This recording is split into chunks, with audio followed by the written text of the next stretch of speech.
नमस्ते मेरे प्यारे विद्यार्थी।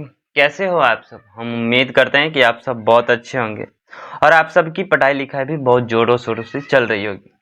प्यारे विद्यार्थी, आज हम प्रश्नावली 4.2 यानी कि आपके गणित के प्रश्नावली 4.2 का हर एक प्रश्न की शानदार तरीके से हल करने वाले हैं। यदि आपने इससे पहले का वीडियो नहीं देखा है तो आप उसे जाके देख लीजिएगा।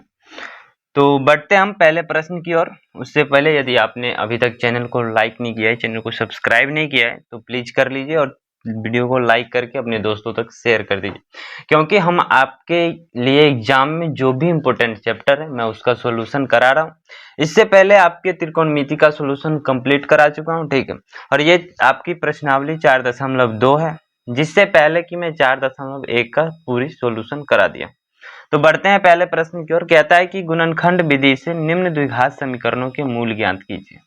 यहाँ से आपके हर वर्ष प्रश्न पूछे जाते हैं कि गुणनखंड निकालना। लगभग आपके 5 से 3 या 5 नंबर का प्रश्न तो पूछा ही जाता है।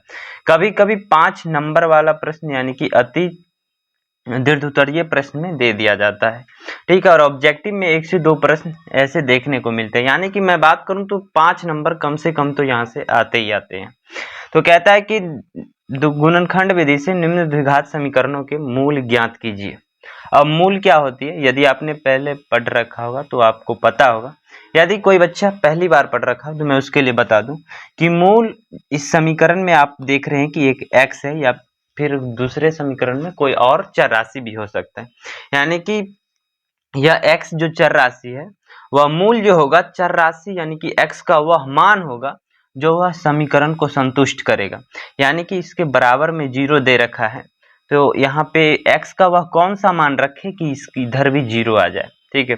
तो मूल किसको कहेंगे, मूल x का वह मान होता है जो समीकरण को संतुष्ट करता है। अब गुणनखंड में कैसे गुणनखंड विधि से निकालते हैं, तो गुणनखंड विधि से मूल निकालने में मात्र 2 चीज करना पड़ता है। मात्र यदि 2 चीज जिसने कर लिया समझो कि वो गुणनखंड निकालना भी सीख गया और गुणनखंड निकाल भी लिया, और 5 नंबर तो उसका पक्का रहने वाला है। अब 2 चीज क्या करना रहता है आपको पता है, या फिर आप देखेंगे कि तो ये द्विघात समीकरण जो है ये ax² plus bx plus c बराबर 0 के रूप में होता है। द्विघात समीकरण किसके रूप में होता है, यानी कि आप देखेंगे a के जगह पे 1 है और x², b के जगह पे -3 है और c के जगह पे -10 है। तो इसी प्रकार से सभी द्विघात समीकरण होते हैं, इसी रूप का होता है, ठीक है। तो अब आपको क्या करना है कि इसमें a और c का गुना करना है। a और c क्या है, a के जगह पे 1 है और c के जगह पे 10 है। a और c का गुना करेंगे यानी कि 10 का गुना 1 से करेंगे तो ये हो जाएगा 10, ठीक है। अब 10 का दो ऐसा गुणनखंड निकालना है या फिर 2 ऐसा अपवर्त निकालना है जिसे जोड़ के या घटाने पे ये बीच वाला यानी कि 3 के बराबर यानी कि b के बराबर आना चाहिए, जोड़ने से या घटाने से। इस यही 2 संख्या निकालने में बहुत सारे बच्चे फंस जाते और वो गुणनखंड नहीं निकाल पाते। लेकिन मैं आपको एक ऐसा तरीका आज बता रहा हूँ जिससे कि यदि कोई भी बच्चा उस तरीका से गुणनखंड निकाल सकता है, यानी कि वो 2 संख्या निकाल सकता है जिसका योग या फिर अंतर बीच वाला संख्या होगा। तो क्या करना है आपको, पहले आप तो a और c का गुना कर लेंगे यानी कि हमें 10 आया। अब 10 को सबसे छोटी संख्या यानी कि 1 से गुना करोगे, 1 से भाग दोगे तो कितने बार में लगेगा, 10 बार में। अब 2 से दोगे तो कितना बार में लगेगा, 5 बार में। अब देखो 10 और 1 को गुना किया, सॉरी 10 और 1 को जोड़ने और घटाने से तो 3 नहीं आ रहा है। 5 को 2 को 5 में जोड़ेंगे तो ये 7 आएगा, लेकिन 5 में से 2 जोड़ेंगे, सॉरी 5 में से 2 घटाएंगे तो ये हमें 3 आ गया, यानी कि हमारा आंसर यहाँ पे आ रहा है, यानी कि 3 आ गया। तो हम यहीं तक गुना करके छोड़ देंगे। ऐसे आगे तक बढ़ते जाते, जब तक हमें नहीं मिलता गुना करते जाते, खोजते जाते। अब इसको लिखना कैसे है, क्या इसी प्रकार लिखेंगे, नहीं इसी प्रकार नहीं लिखेंगे। एग्जाम के तरीका से मैं आपको बताना हूँ कैसे एग्जाम में भी लिखना है और यहाँ पे भी आपको लिखना है, ठीक है। तो सबसे पहले एक प्यारा सा शब्द जो कि हर प्रश्न के लिए वही होता है और वो लिखना जरूरी है, हल। हल लिखेंगे दिया है, दिया है x square minus 3x minus 10। ये आपका रफ में होगा, ठीक है, ये ऐसा नहीं है, ये आप सामने भी कर सकते हैं या फिर आपको जो क्वेश्चन दिया होगा उस पर भी कर सकते हैं। आप जहां मर्जी हो वहां कर सकते हैं। सामने ऐसे घेर देंगे और रफ लिख देंगे, कोई दिक्कत नहीं होगा, ठीक है, लिख देंगे। तो एक्स स्क्वायर के बराबर में लिखेंगे एक्स स्क्वायर माइनस, अब हमने आपको क्या बोला था कि बीच के बराबर आना चाहिए, यानी कि हमें माइनस 3x लाना है, ठीक है। माइनस में कितना लाना है 3x, यानी कि यदि आप -5 और +2 कर दो तो कितना आएगा, बराबर में 3 माइनस का 3 आएगा। तो उसी प्रकार हम लिखेंगे -5x + 2x -10 हो गया। बस इसी प्रकार से अब आपको एक लाइन और समझाने के लिए आपको लिखते हैं, ठीक है। यदि कोई बच्चा बहुत कमजोर है, वो नहीं समझ पा रहा है कि कॉमन कैसे लेते हैं या फिर कैसे आपने सॉल्व कर दिया, तो वो मैं आपको एक तरीके बस इसी प्रश्न में बताऊंगा, आगे आप खुद समझ जाना कि कॉमन कैसे लेते हैं। एक्स स्क्वायर है, एक्स स्क्वायर को हम x गुने x लिख सकते हैं, इसमें कोई दिक्कत नहीं, क्योंकि आपको पता है कि यदि सेम संख्या का गुना करते हैं तो उसके पावर में 2 लग जाता है, ऊपर में 2 हो जाता है। उसी प्रकार यदि हम उसको बदलेंगे तो x इंटू एक्स ये हो जाएगा। 5 को 5 इंटू एक्स लिखेंगे, प्लस 2x को 2 गुने x लिखेंगे, माइनस 10 को क्या लिख सकते हैं 2 गुने 5 या 5 गुने 2 लिख सकते हैं, कोई दिक्कत नहीं। अब इसमें आप देखेंगे और इसमें आपको कोई चीज कॉमन लग रहा है, इसमें भी x है और इसमें भी x है, तो यानी कि ये 2 जगह x लिखा, मैं इसे एक जगह कर लूंगा। कैसे कर लूंगा, तो x, अब इसमें क्या बच जाएगा, एक कोष्ट लगाएंगे, इसमें क्या बच जाएगा x माइनस, माइनस है तो माइनस, यहाँ क्या बच गया 5 तो 5 हो गया। अब फिर यहाँ तक हमने कर लिया, अब लिखेंगे प्लस 2 का 2 कॉमन लेंगे, इसमें भी 2 है, इसमें भी 2 हमने क्यों कॉमन लिया, क्योंकि दोनों में है, तो 2 कॉमन, 2 से x माइनस 5 हो गया। अब आपको क्या करना है, बराबर में हमेशा 0 लगाते जाना है, ये बराबर में 0 बराबर 0 बराबर 0, ठीक है, तभी समीकरण होगा, वरना ये फिर वो बहुपद के रूप में हो जाएगा या द्विघात बहुपद हो जाएगा। अब आपको क्या करना है, यहाँ x माइनस 5 है और यहाँ x माइनस 5 है, यानी कि आपका दोनों सेम आ रहा है, तो यानी कि आपने जो प्रोसेस किया है, जो प्रक्रिया किया है, सॉल्यूशन किया है, वो आपका सही निकल के आ रहा है, ठीक है। अब लिख सकते हैं x, यहाँ पे x प्लस का 2 प्लस 2 इंटू x माइनस 5 बराबर 0। अब दोनों के बराबर 0 है, तो आप क्या करेंगे, दोनों को अलग अलग करके 0 करेंगे, यानी कि x प्लस 2 बराबर 0 कोमा x माइनस 5 बराबर 0। अब इसको सॉल्व करेंगे, ये प्लस में, ये बराबर के उधर जाएगा तो ये हो जाएगा माइनस में, यानी कि x बराबर -2 कोमा, ये माइनस में इधर प्लस में जाएगा तो x बराबर हो जाएगा प्लस का 5, या फिर वैसे भी 5 लिख दें तो 5 हो जाए, यानी कि ये जो होगा तो लिखेंगे कि अतः ये हमारा निकल गया, जो मूल निकालने के लिए बोला था। ये द्विघात समीकरण है, तो द्विघात समीकरण का मात्र 2 ही मूल होता है, जिसको हम अल्फा तथा बीटा के रूप में भी प्रदर्शित करते हैं। आपसे पूछे कि द्विघात समीकरण के कितने मूल होते हैं, तो 2 मूल होते हैं, और वैसे पूछे तो आप बता देना कि अल्फा और बीटा 2 मूल होते हैं, ठीक है। तो ये समीकरण हमारा क्या है कि x square minus 3x minus 10, तो अतः x square minus 3x 3x minus 10 का 2 मूल x बराबर -2 और x बराबर 5 है। यदि आप चाहें तो आप x के जगह पे -2 भी रख सकते हैं, और या फिर x के जगह पे आप 5 भी रखेंगे, ये दोनों में से कोई रखेंगे तो ये x, ये जो आपका इधर है, इधर भी 0 हो जाएगा, ठीक है। आप -2 रखेंगे तो 4 और 4, फिर यहाँ यहाँ 2 -2 रखें तो -2 और -3 तो माइनस का 6, यानी 4 और -6 यानी कि 10, ये आपका फिर से निकल के आ जाएगा, और 10 - 10 जाएगा तो 0, यानी कि 0 आ जाएगा। आप चेक भी कर सकते हैं। अब बढ़ते हैं दूसरे प्रश्न की ओर। दूसरे प्रश्न में क्या करेंगे, फिर a इंटू सी, हम यहाँ पे लिख देता हूँ a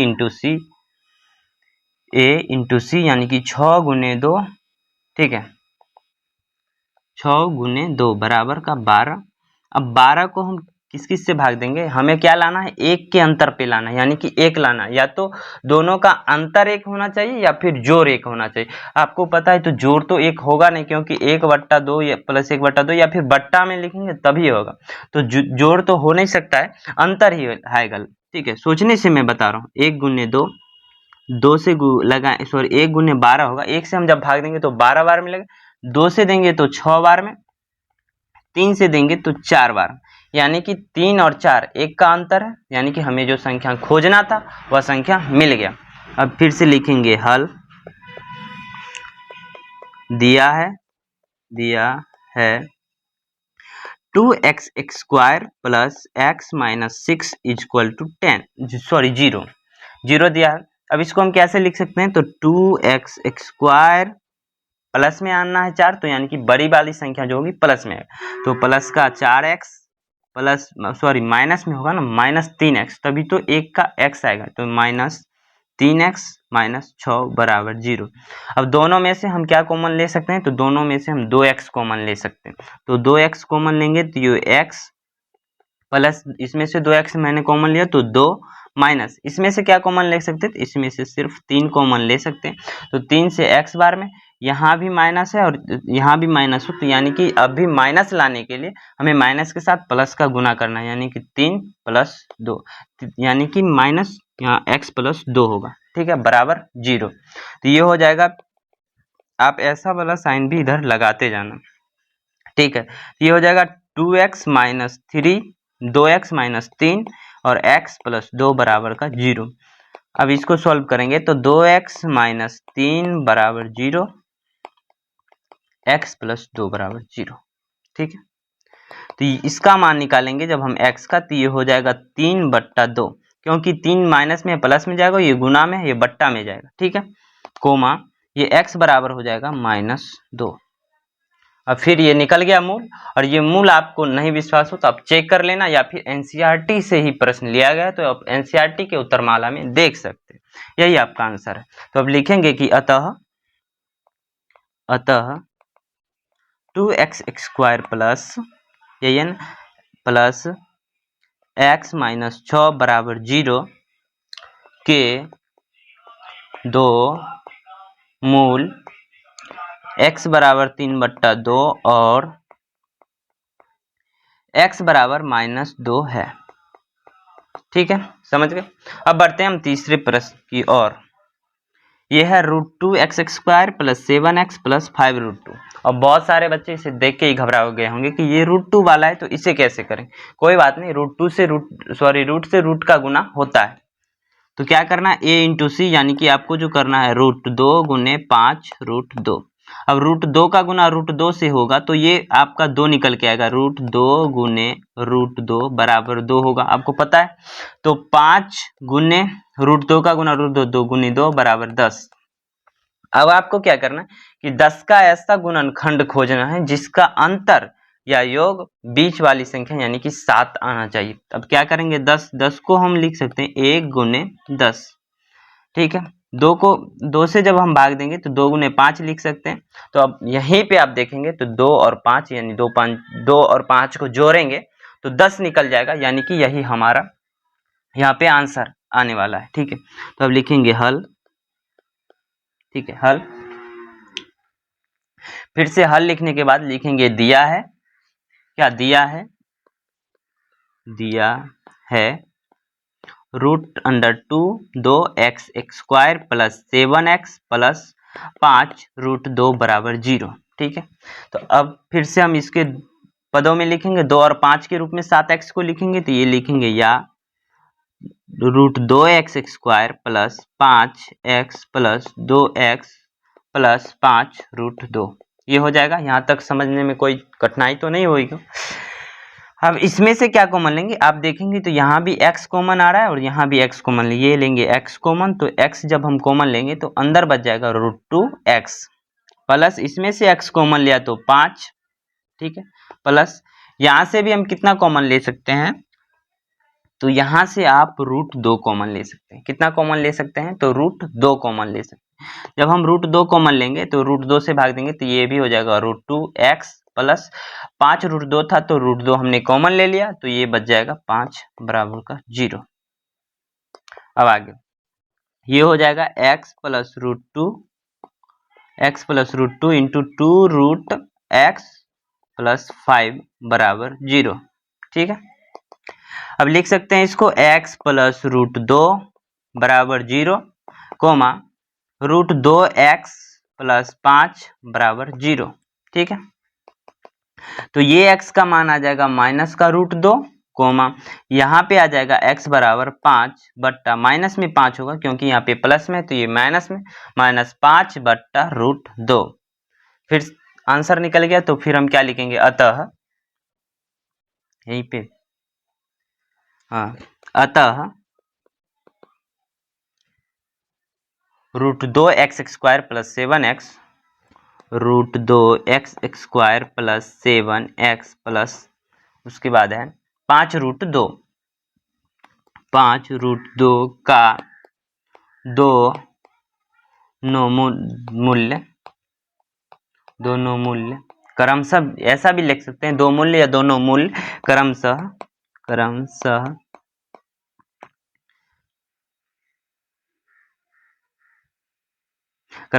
x बराबर माइनस रूट 2 कोमा x बराबर, और या फिर ऐसे ही लिखो, और नहीं लगाए, जब हम क्रमशः लगा दिए हैं तो और नहीं लगाने का बनता, कोमा x बराबर माइनस 5 रूट 2 है।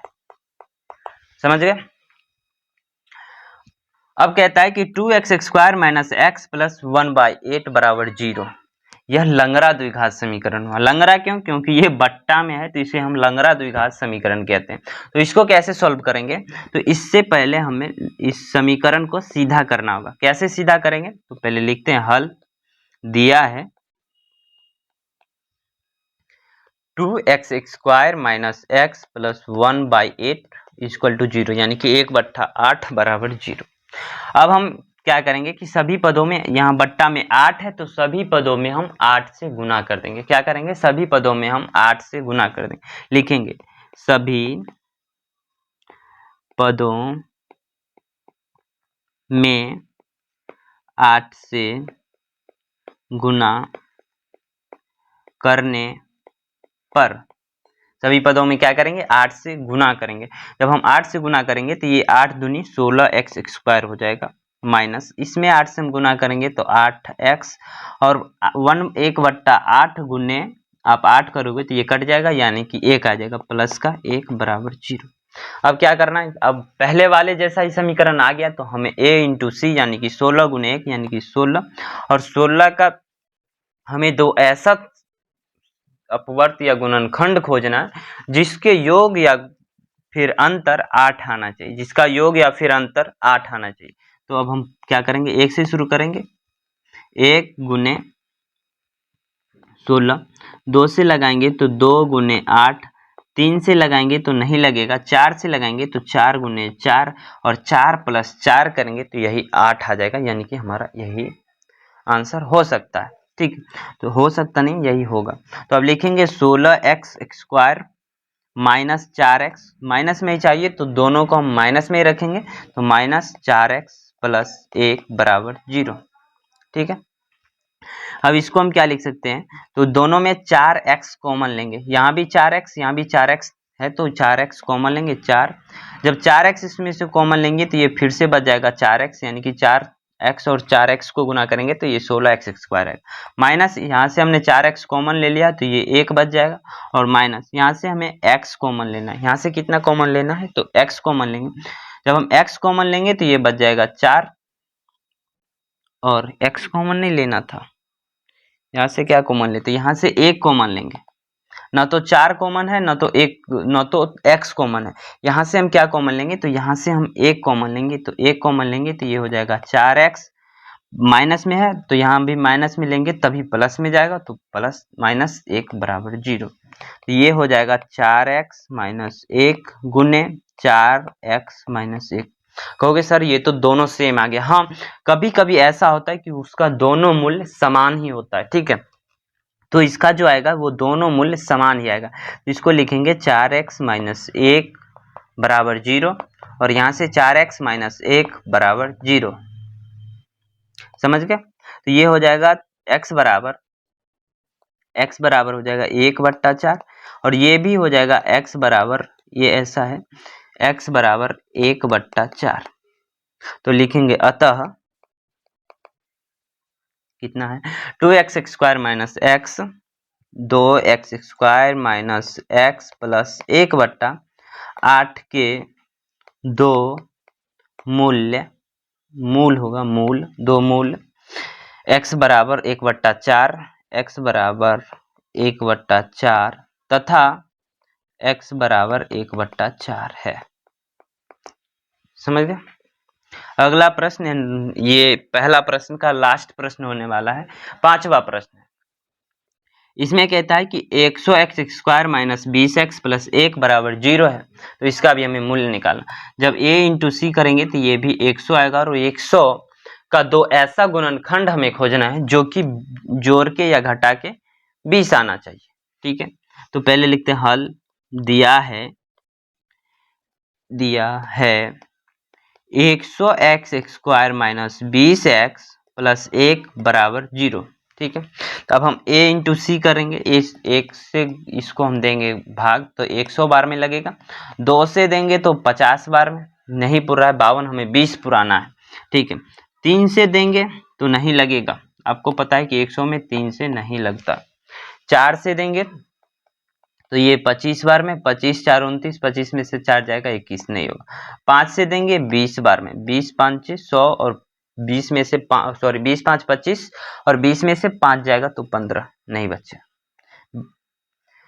उसके बाद 5 के बाद 6 से देंगे, नहीं लगेगा। 7 से भी नहीं लगेगा, 8 से भी नहीं लगेगा, 9 से भी नहीं लगेगा, तो 10 से लगाएंगे, 10 से लग जाएगा, कि यानी कि 10 × 10 बराबर 100 होता है, और 10 + 10 करेंगे तो ये 20 आ गया, यानी कि हमें इसकी ही जरूरत थी। तो इसको लिख सकते हैं 100x² minus 10x minus 10x plus 1 बराबर 0। समझ गए। अब इसमें से 10x, इसमें से भी 10x कॉमन ले सकते हैं, तो 10x कॉमन लेने पे 10x, फिर इसमें भी बच जाएगा 10x माइनस 1, माइनस यहाँ से क्या कॉमन ले सकते हैं, तो यहाँ से भी हम एक को ही कॉमन ले सकते हैं, क्योंकि ना तो 10 कॉमन आ सकता है, ना ही एक x कॉमन आ सकता है, तो एक कॉमन लेंगे तो ये हो जाएगा 10x, और माइनस है यहाँ पे प्लस है, तो हमें माइनस से गुना करना पड़ेगा, तो 10x माइनस 1 बराबर 0। ठीक है, अब इसको लिखेंगे 10x माइनस 1 गुने 10x माइनस 1, इसका भी यानी कि दोनों मूल समान ही आने वाला है, और समान ही आएगा। ठीक है, अब इसको लिख सकते हैं 10x माइनस 1 बराबर 0, कोमा 10x माइनस 1 बराबर 0। तो x जो आएगा आपका 1/10 आएगा, ये माइनस में है, प्लस में, गुना में है, बट्टा में, ठीक है आएगा, और x बराबर 1/10 आएगा। अब लिखेंगे अतः समीकरण क्या है, 100x² माइनस 20x प्लस 1 का दो मूल x बराबर 1/10 तथा x बराबर 1/10 है। ठीक है, समझ गए। अब हम बढ़ते हैं दूसरे प्रश्न की ओर।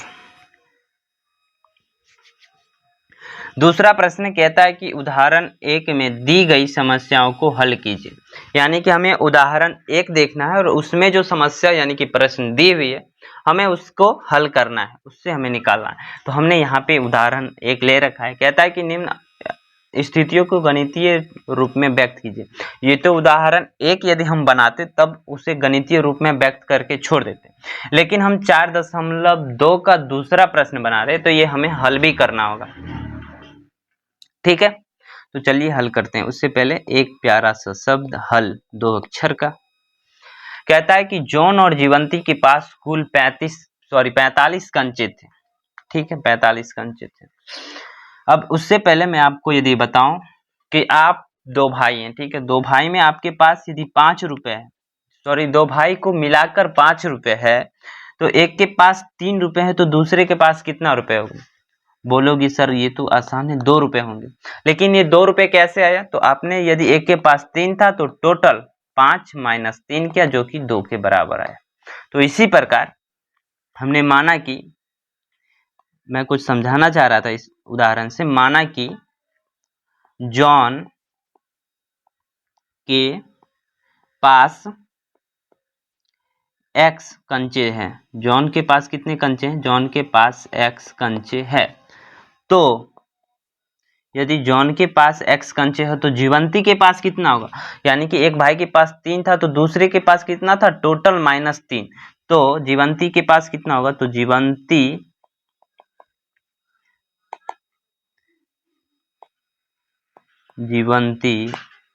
के 1 मिनट, जीवंती के पास कंचों की संख्या बराबर कितना होगा, तो 45 माइनस एक्स। कितना हो जाएगा, 45 माइनस एक्स। ठीक है, यदि एक के पास x था और दोनों को मिलाकर 45 था तो दूसरे के पास होगा 45 माइनस एक्स। अब अगला लाइन पढ़ते हैं, कहता है कि दोनों 5-5 कंचे खो देते हैं। ठीक है, दोनों 5-5 कंचे खो देते हैं, यहीं तक हमने पढ़ा है। तो दोनों 5-5 कंचे खो देते हैं तो क्या होगा, 5 कम हो जाएगा, यानी कि 5 कंचे खो देने के बाद 5 कंचे खो देने के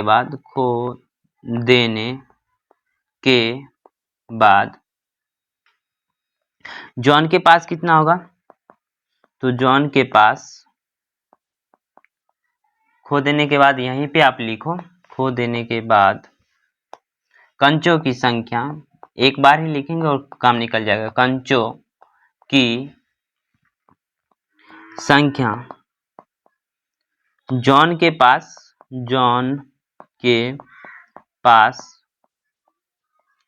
x माइनस 5, जॉन के पास पहले x था और उन्होंने 5 कंचे को खो दिया है तो उसमें से 5 घट जाएगा, यानी कि x माइनस 5।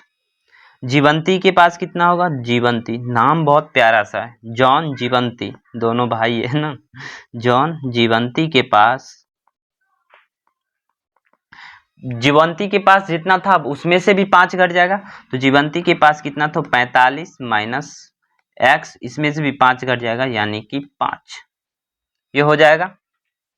तो ये आप जब करोगे सॉल्यूशन तो ये आएगा 40 माइनस एक्स।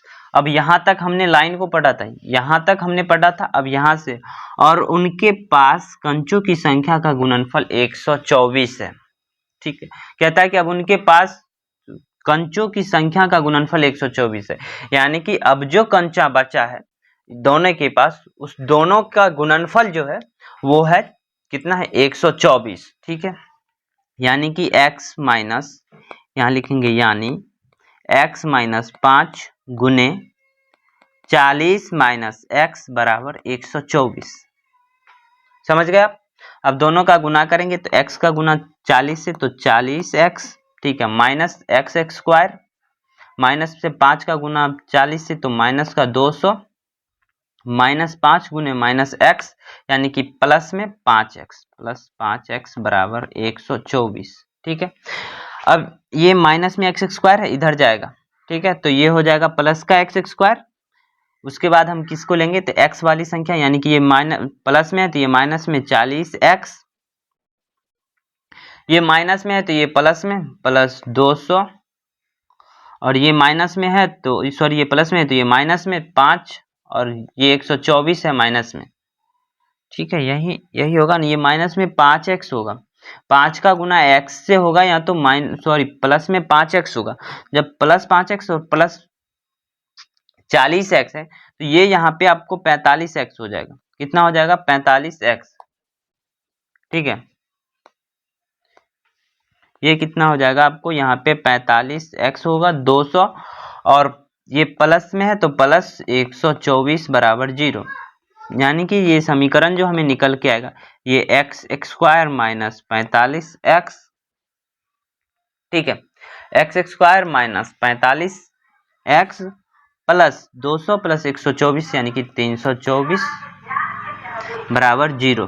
ठीक है, अब आप उदाहरण 1 में भी देखेंगे तो यही इतना ही आया हुआ है और आया हुआ होगा। ठीक है, अब क्या करेंगे, a इंटू सी, यानी कि a का मान 1 और c का मान 324, तो 324 का हम गुणनखंड करेंगे और 324 का दो ऐसा गुणनखंड खोजेंगे कि जोड़ने और घटाने से हमें 45 आना चाहिए। ठीक है, तो यहाँ पे 324 लिखेंगे, 1 का गुना 1 से तो 324 बार में, 2 से करेंगे ये 162 बार में होगा, 3 से करेंगे तो ये 108 बार में होगा, 4 से करेंगे तो ये 81 बार में होगा, 5 से नहीं लगेगा, क्यों? क्योंकि ना तो 0 है इकाई स्थान पे, ना ही 5 है।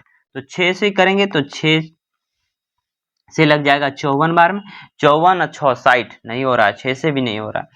अब उसके बाद 7 से नहीं लगेगा, 8 से भी नहीं लगेगा, 9 से लग जाएगा, क्योंकि इसका अंकों का योग करेंगे तो 4 2 6 3 9 9 हो रहा है, तो ये 9 से लगेगा। यानी कि 9 से करेंगे तो 9 तिया 27, उसके बाद बच जाएगा 5 और 9 छाए के 54, यानी कि 36 और 9 45 बन रहा है। ठीक है, आप यदि ये 2 नंबर निकाल लिए ना, 2 नंबर जो बीच का जोड़ और अंतर से आता है, वह यदि वो नंबर निकालिए तो आप समझो कि गुणनखंड निकालिए। और उस नंबर को निकालने का हमने ये जो ट्रिक बताया वो सबसे आसान है, आप यूट्यूब पे खोज लेना, शायद ही कोई टीचर बताया होगा। ठीक है, तो अब इसको कैसे लिख सकते हैं, एक्स स्क्वायर माइनस में है तो दोनों को हम माइनस में ही लेंगे, तो 36x माइनस 45x प्लस 324 ये हो जाएगा। ठीक है, अब दोनों में से कितना कॉमन ले सकते हैं, तो x कॉमन ले सकते हैं, तो x कॉमन लेने पे x माइनस 36 माइनस है तो माइनस, फिर 45 कॉमन लेंगे तो ये हो जाएगा x माइनस 45 से 36 बार, सॉरी यहाँ क्या लिया मैंने, यहाँ 45x नहीं होगा, तो यहाँ पे 36 है तो ये 9x होगा, क्योंकि 36 और 9 45 होता है। ठीक है, यहाँ 9x होगा तो हम 9x ही यहाँ पे कॉमन लेंगे, तो 9x माइनस यहाँ पे हो जाएगा 36, क्यों? क्योंकि ये माइनस माइनस प्लस होगा। ठीक, अब ये हो जाएगा x माइनस 36, x माइनस यहाँ पे सिर्फ 9 कॉमन होगा, क्या हो रहा है, यहाँ पे सिर्फ 9 ही कॉमन होगा। ठीक है, x minus 36 into x minus 9 बराबर 0, x माइनस 36 बराबर 0 और x माइनस 9 बराबर 0, x बराबर हो जाएगा 1 36 और 1 x बराबर हो जाएगा 9। यानी कि यदि जॉन के पास 36 होगा तो जीवंती के पास 9 होगा, यदि जीवंती के पास 36 होगा तो जॉन के पास 9 होगा, यानी कि जो वो दोनों का संख्या आ रहा है वो x और 9 आ रहा है। ठीक है, x और 9 आ रहा है, यानी कि एक के पास 36 होगा तो एक के पास 9 होगा। ठीक है, यही आपको लिखना था। दोनों के आरंभ में कितना था, 36, एक के साथ 45। दूसरा प्रश्न, उसी उदाहरण 1 का ये दूसरा प्रश्न है। कहता है कि एक कुटीर उद्योग एक दिन में कुछ खिलौने निर्मित करता है। ठीक है, कुछ खिलौना निर्मित करता है। अब कितना खिलौना निर्मित करता है वो तो हमें पता नहीं है, आगे पहले पढ़ते हैं। कहता है कि प्रत्येक खिलौने का मूल्य 55 में से एक दिन में निर्माण किए गए खिलौनों की संख्या को घटाने से प्राप्त संख्या के बराबर है। अब हमें तो एक दिन में कितना खिलौना निर्माण होता है वो तो हमें नहीं पता है। आपको पता है कि यदि हमें नहीं पता है तो हम क्या करते हैं, x मानते हैं या फिर कोई चर राशि मानते हैं। क्यों? क्योंकि मैथ्स तो मानने से ही चलता है। ठीक है, तो हम मानेंगे क्या मानेंगे, लिखेंगे हल, माना कि एक दिन में निर्माण खिलौनों की संख्या बराबर x, तो क्या निकालना था, प्रत्येक खिलौने का मूल्य। तो प्रत्येक खिलौने का मूल्य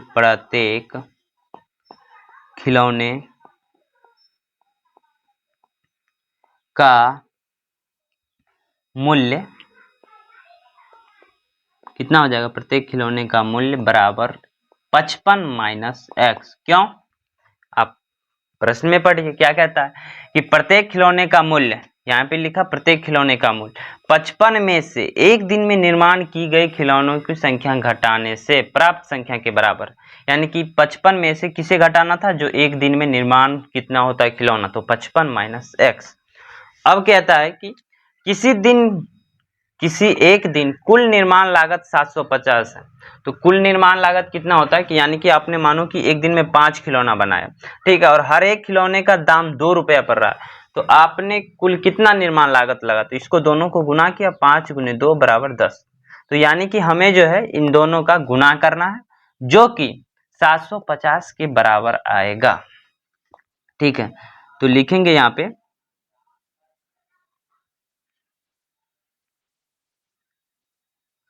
लिखेंगे कुल निर्माण लागत, कुल निर्माण लागत बराबर कितना दिया, 750। 750 कैसे निकलेगा 750, तो ये हो जाएगा 55 - x, जो कि MRP 1 का था और आपने कितना निर्माण किया वो उसका हो गया। तो 750 बराबर जो होगा 55 का x से गुना, तो 55x माइनस x का गुना x स्क्वायर x से, तो x स्क्वायर हो जाएगा। ठीक है, अब इसको हम पहले की तरह समीकरण में लिखेंगे, तो ये हो जाएगा x स्क्वायर, इधर आएगा तो प्लस में x square minus 55x plus 750 बराबर 0। इधर कुछ नहीं है तो 0 होगा। फिर आपको पहले की तरह समीकरण मिल गया। अब हमें गुणनखंड निकालना है। क्या करना है, गुणनखंड निकालना है। कैसे निकालेंगे, a × c, AC कितना है 750, c और a 1, तो यानी कि ये हो जाएगा 750। अब उसी प्रकार से करेंगे, ठीक है, उसी प्रकार से आप करते जाएंगे। तो आप जब आप 25 × 30 करेंगे तो ये आपको 750 आ जाएगा, और 25 और 30 को जोड़ेंगे तो ये 55 आ जाएगा। ठीक है, हमें बहुत टाइम लग जाता है, ये वीडियो लंबा हो जाता है, इसी कारण हमने नहीं बताया, लेकिन आप ट्राई करना। ठीक है, जब नहीं मिले तो 1 से जाना और जरूर मिल जाएगा। तो 25, तो इसको लिख सकते हैं x square minus 25x minus 25x minus 30x plus 750। ठीक है, तो x कॉमन लेंगे तो ये x माइनस 25 ये हो जाएगा, माइनस यहाँ से 30 कॉमन लेंगे तो x माइनस 25 ये भी वही आएगा। ठीक है, बराबर का 0। तो ये इसका मूल हो जाएगा x माइनस 30 गुने x माइनस 25। अब कहोगे कि ये कैसे लिख देते हो आप इसको गुना करोगे और फिर जब सजाओगे तो ये इसी प्रकार ये इतने की बराबर ही आएगा। ठीक है, वो उतना के बराबर फिर से पुर जाएगा बराबर 0। ये हो जाएगा x माइनस 30 बराबर 0 और x माइनस 25 बराबर 0। तो x का वैल्यू 1 आएगा 30 और 1 आएगा x का वैल्यू 25। ठीक है, क्या था प्रश्न क्या था, हाँ, कि प्रत्येक खिलौने का मूल्य। ठीक है, तो पूछता है कि हम उस दिन निर्माण किए गए खिलौनों की संख्या ज्ञात करना चाहेंगे। ठीक है, यदि वो 25 खिलौना निर्माण करेगा फिर भी होगा, 30 खिलौना निर्माण करता है, यदि यानी कि 25 या 30 दोनों में से यदि कितना भी निर्माण करता तो उसे 750 मिलता। ठीक है, तो उस दिन निर्माण किए गए खिलौनों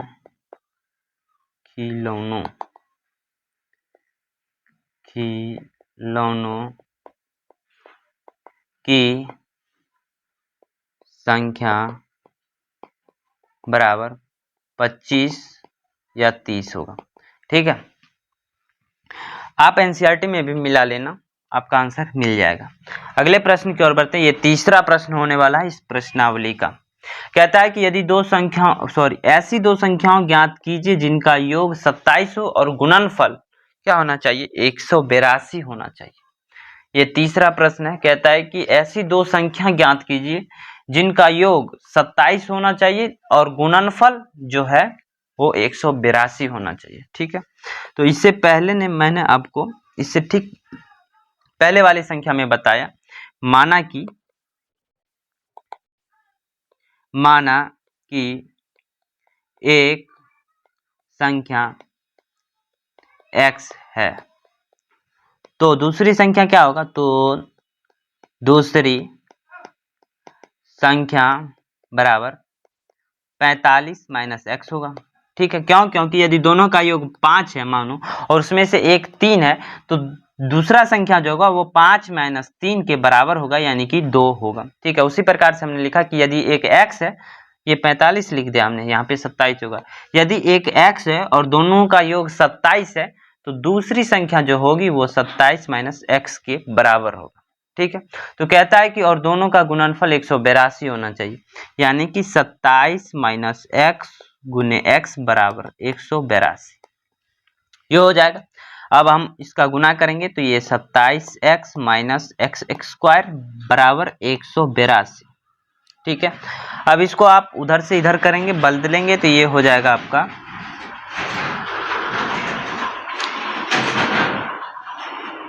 एक्स स्क्वायर माइनस 27x, ठीक है, प्लस 182 बराबर 0।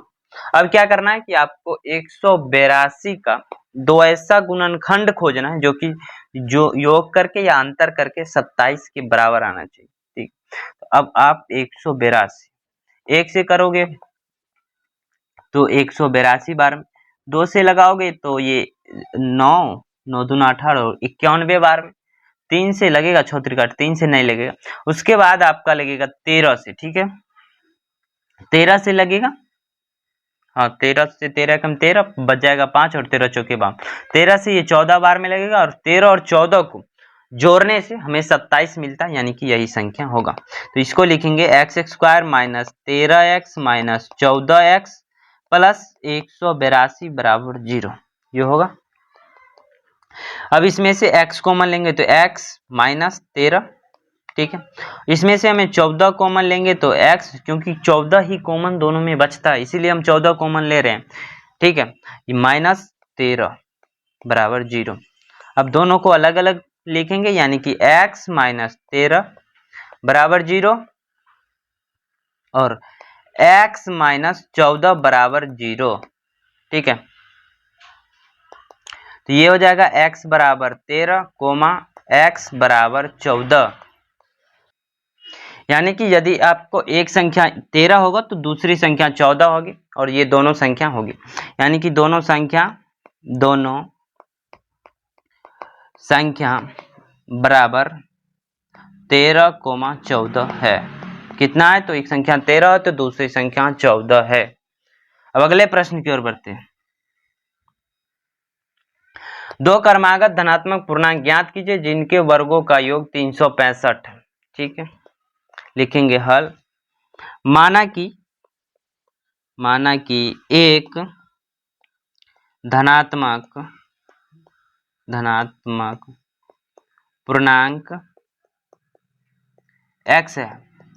यदि एक धनात्मक पूर्णांक x है और दोनों जो धनात्मक पूर्णांक वो क्रमागत है, तो दूसरी धनात्मक पूर्णांक क्या होगा, तो दूसरी धनात्मक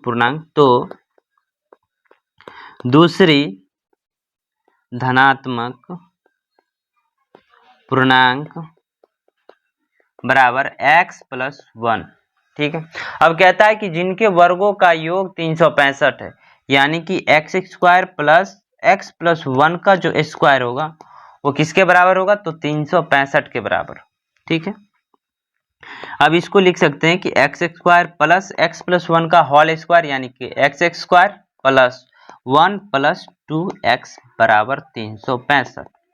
ये एक्स स्क्वायर ये हो जाएगा 2x स्क्वायर प्लस 2x और ये प्लस में और ये माइनस में आएगा, यानी कि माइनस का 364। कितना हो जाएगा, माइनस का 364। अब सब में दो दो दो से है, यानी कि हम सबको 2 से भाग देने पर इसको लिख सकते हैं। आप चाहो तो यहाँ ऐसा एक लाइन लिख सकते हो कि सभी पदों में 2 से भाग देने पर, क्या लिखना है, सभी पदों में 2 से भाग देने पर 2x स्क्वायर में आप 2 से भाग दोगे तो ये हो जाएगा x स्क्वायर प्लस इसमें भी 2 से भाग दोगे x माइनस 364 में 2 से भाग दोगे तो ये 182 आ जाएगा। ठीक है, अब फिर से आपको 182, अब थोड़ा पहले वाली जो समीकरण आया था उसके बराबर थोड़ा आपको लग रहा होगा उसके जैसा। तो 182 का दो ऐसा गुणनखंड 13 और 14 है जिनका अंतर 1 आ रहा है। उस समय 13 और 14 का योग करके 27 लाना था, अब इसका अंतर करके 1 लाना। ठीक है, इसको लिख सकते हैं x square plus 14x minus 13x लिख सकते हैं, माइनस 182 बराबर 0।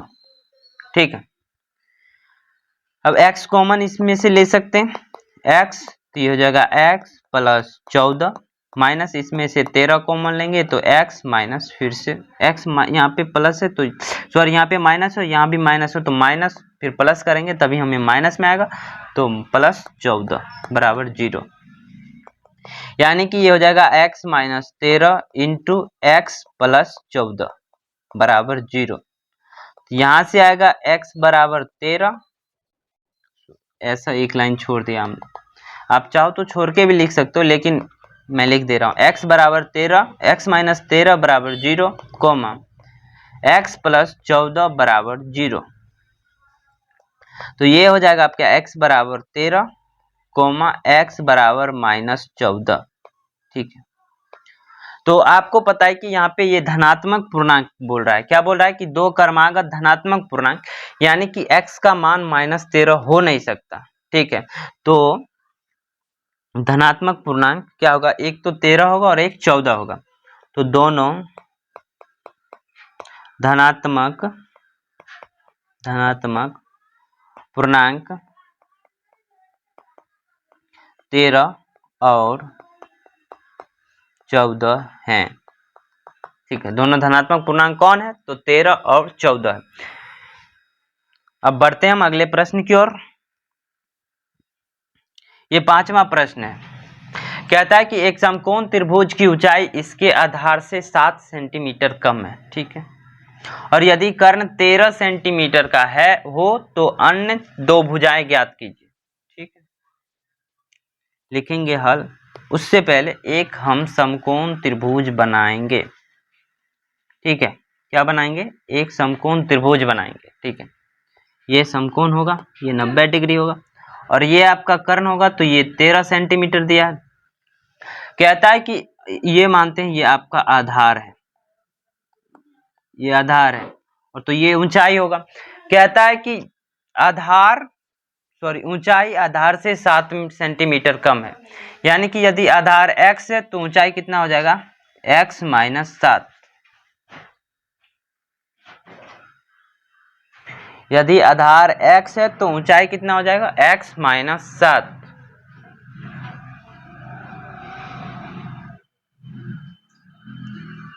लिखेंगे हम, माना कि उससे पहले दिया है, क्या मानेंगे, दिया है कर्ण बराबर 13, माना आधार बराबर x, तो ऊंचाई कितना हो जाएगा, ऊंचाई जो है आधार से 7 कम है, तो ऊंचाई बराबर हो जाएगा, ऊंचाई बराबर x माइनस 7।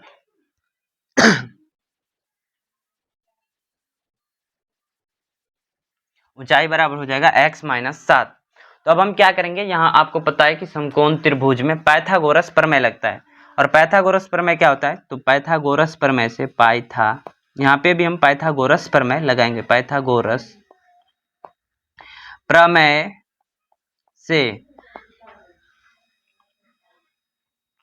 कर्ण स्क्वायर होता है, कर्ण स्क्वायर बराबर होता है, ये कर्ण स्क्वायर बराबर होता है लंब स्क्वायर जोड़ आधार स्क्वायर। कर्ण स्क्वायर किसके बराबर होता है, तो लंब स्क्वायर और आधार स्क्वायर के योग के बराबर होता है।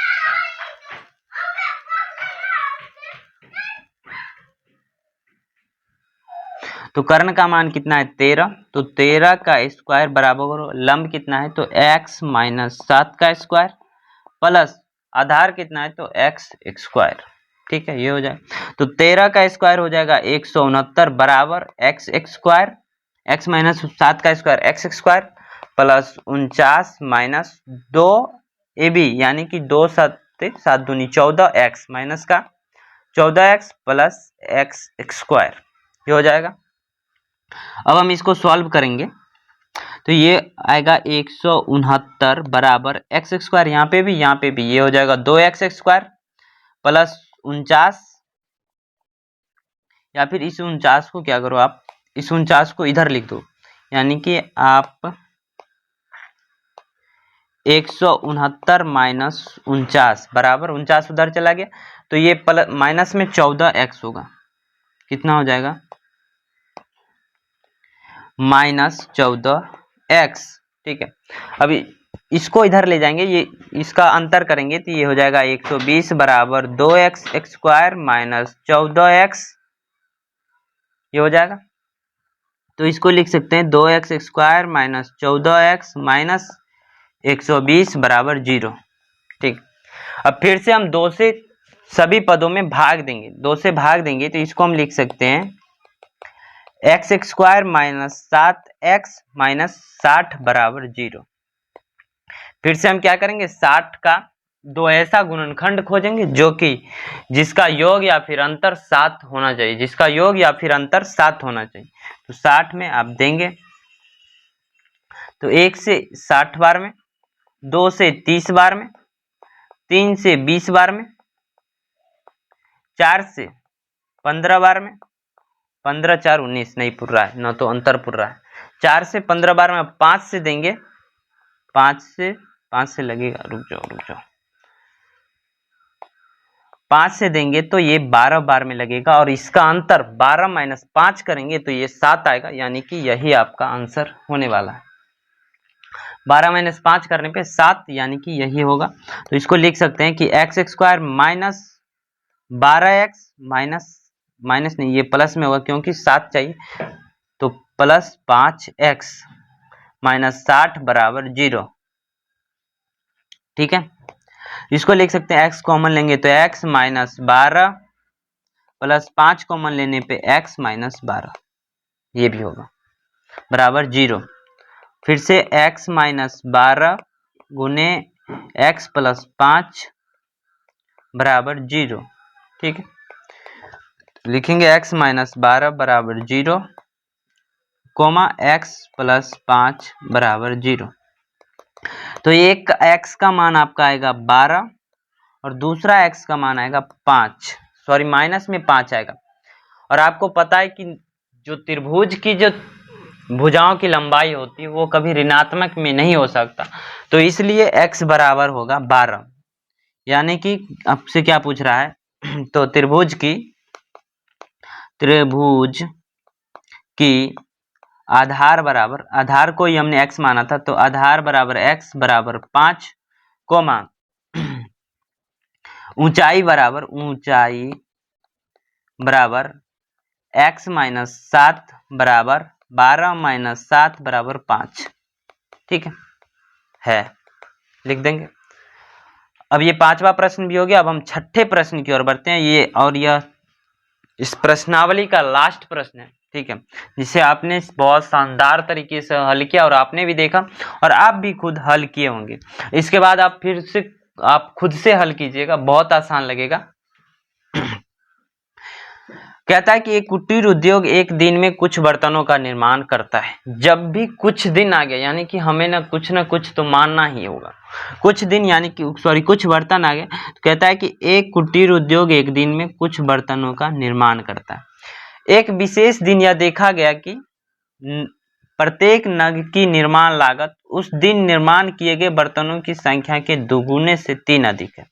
तो अब उस दिन कितना बर्तन निर्माण हुआ ये तो हमें पता नहीं है, तो क्या करेंगे, तो x या फिर कोई एक चर राशि मानेंगे। लिखेंगे हल, माना कि एक दिन में निर्माण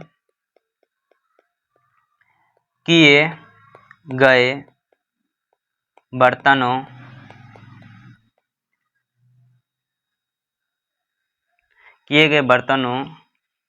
की संख्या बराबर x।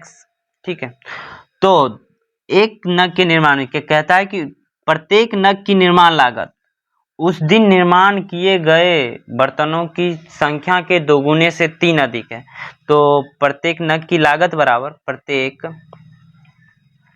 प्रत्येक या फिर आप प्रत्येक मतलब समझो कि एक नग का, तो एक नग की लागत बराबर कहता है कि उस दिन निर्माण किए गए बर्तनों की संख्या के दोगुने यानी कि 2x। कितना निर्माण किया गया था बर्तन, तो x, तो उसका हम दोगुना करेंगे तो 2x, और उससे 3 अधिक है तो प्लस का 3। कहता है कि उस दिन कुल निर्माण लागत 90 था।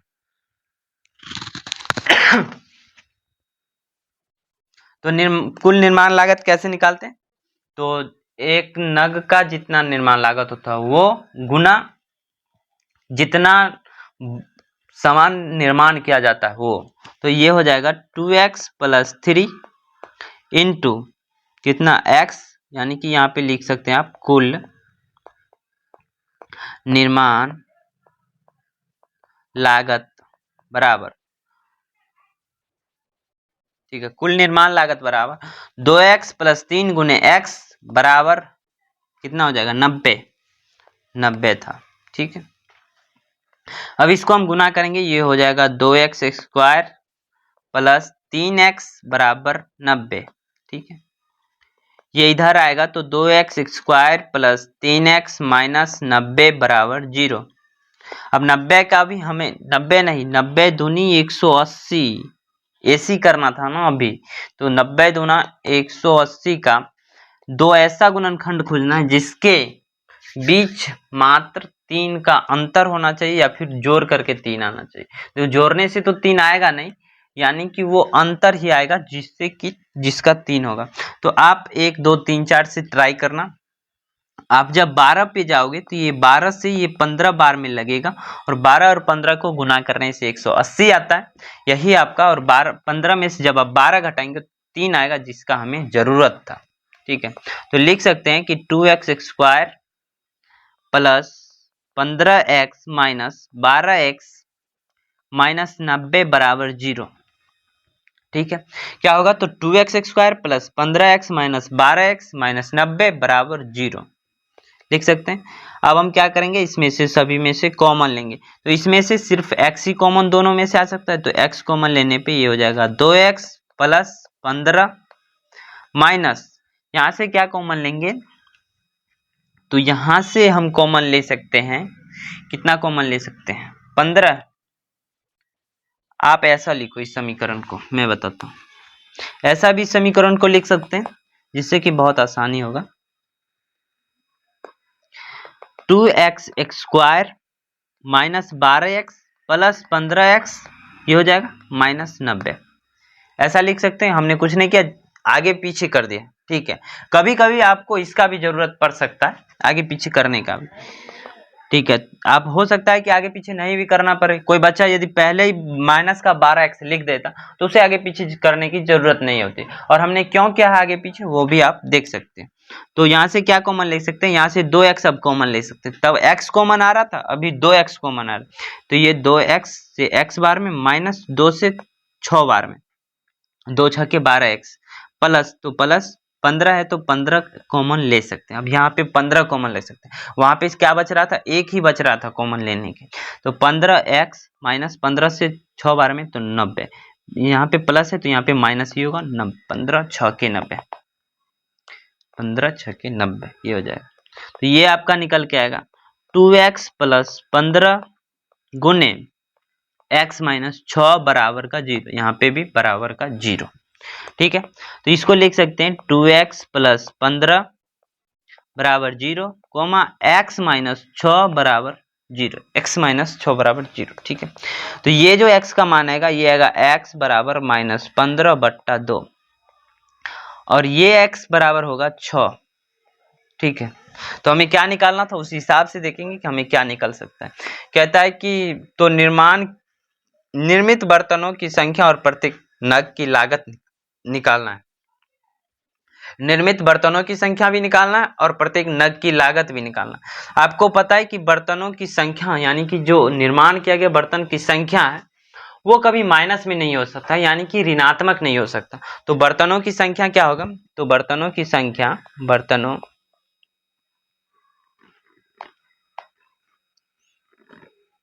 बर्तनों की संख्या जो कि x था, तो x बराबर हो जाएगा 6।